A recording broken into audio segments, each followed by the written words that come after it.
Hatiya so wene na sakuro no wene na hene yowa.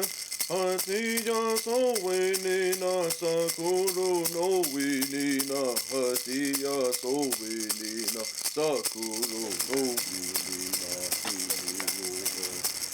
Hatiya so wene na sakuro no wene na. Welcome to your home place. Welcome to your humble work of home. Our host today, with very gracious host, it's Two Pillars Foundation, One Spirit Native American Church, and Euphoric Yogi.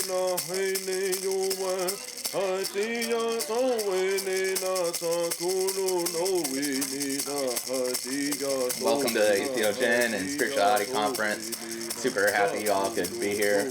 Entheogens are conscious-altering substances. They'll help connect you with spirituality, the spirit inside yourself, your higher self. They're great for personal growth, breaking thought patterns, and just becoming a better person, you know, a better version of yourself.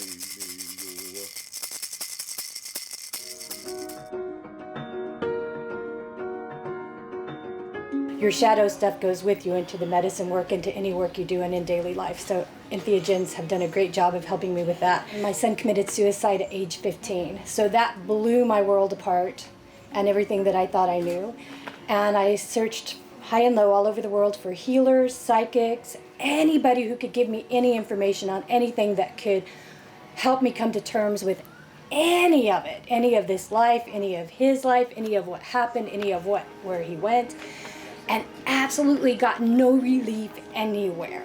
In the 90s, I had been at a Science of Consciousness conference in Tucson, Arizona, a psychology conference, and heard about ayahuasca. And the minute I saw the word and saw the pictures, I was like, that's for me. Someday I'm going to connect with that. So I went to South America in 2006 and had my first ayahuasca experience. I got to connect with energies and remember things I had forgotten in my humanness.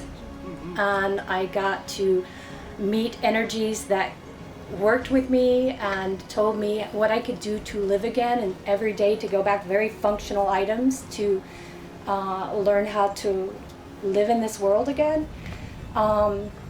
And just a taste of the greater structure out there that we aren't privy to in our human everyday waking consciousness. So that saved my life.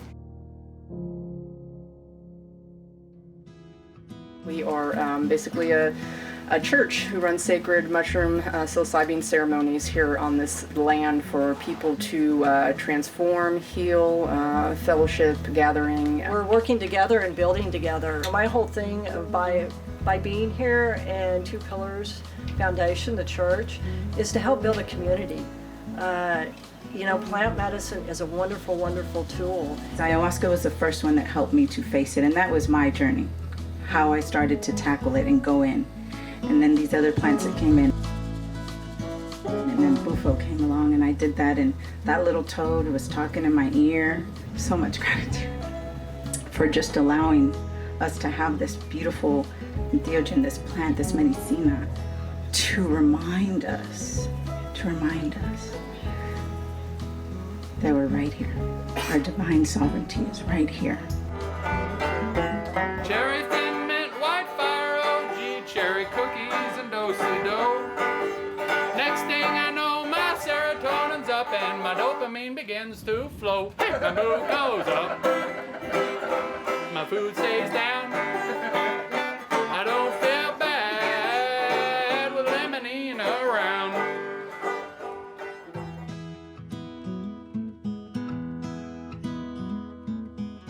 I was a scared little boy. No matter how big I am, I was just this scared little boy. And I was trying to put off this persona like I wasn't. Started training for a triathlon and I got recruited to a program in the military that ended up getting me hurt. I was in a wheelchair for a few years, fighting for my life. I was told I would never be capable of standing up on my own. I was in a coma for a few months, and they told me I had 9 months to live, and I would never be capable of walking again. All my life I've wanted to die, until I went in the military, because then, man, everyone's looking at me, everyone's enjoying me, I'm great. But it was just the Matrix. After I got out of my wheelchair, obviously, and I didn't die, so that was great. I got into business.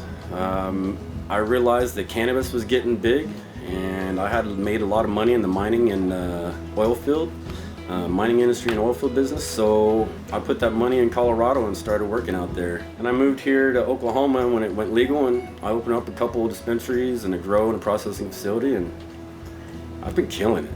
I'll go 16 to 18 hours a day just so I can avoid my problems, because work is easy. That's making me money and I love it.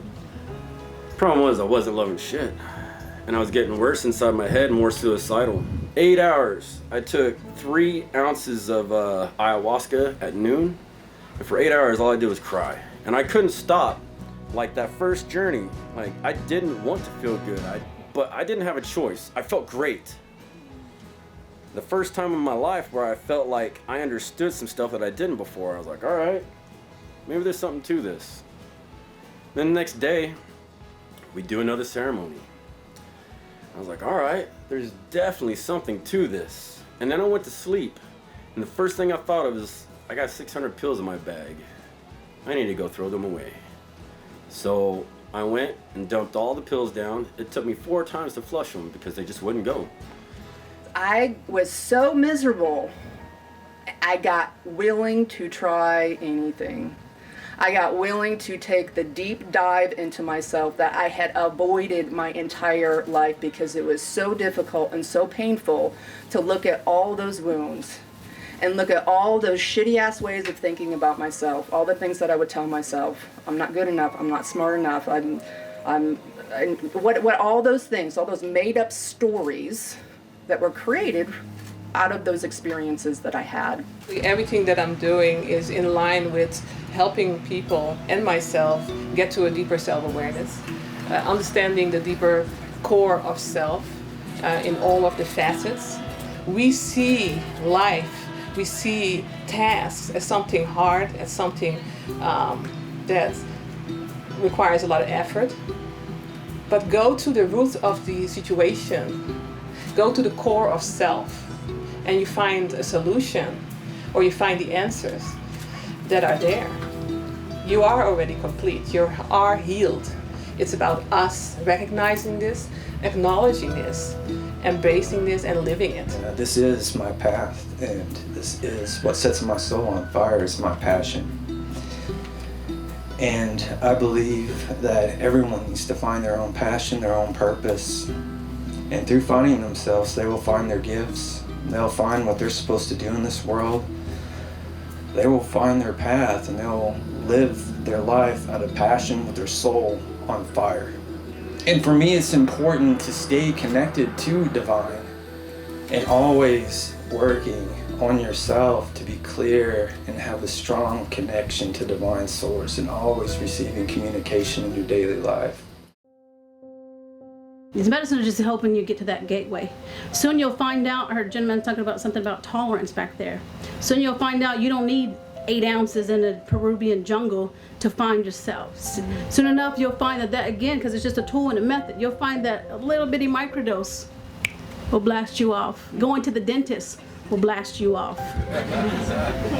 Doing breath work will blast you off. Setting what people, will blast you off, because you remembered, your body remembers, you're reprogramming everything within you.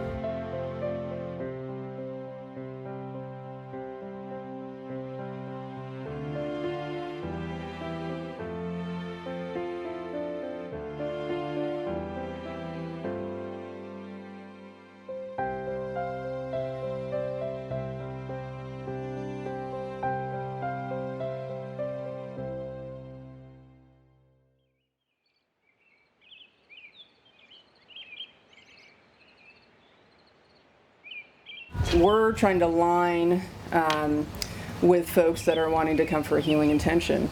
So we're going to focus our ceremony around trying to do just that. And often, as I talked about earlier, doing it like having to purge, we're trying to stir up the energy. We're trying to make it intentionally uncomfortable for you.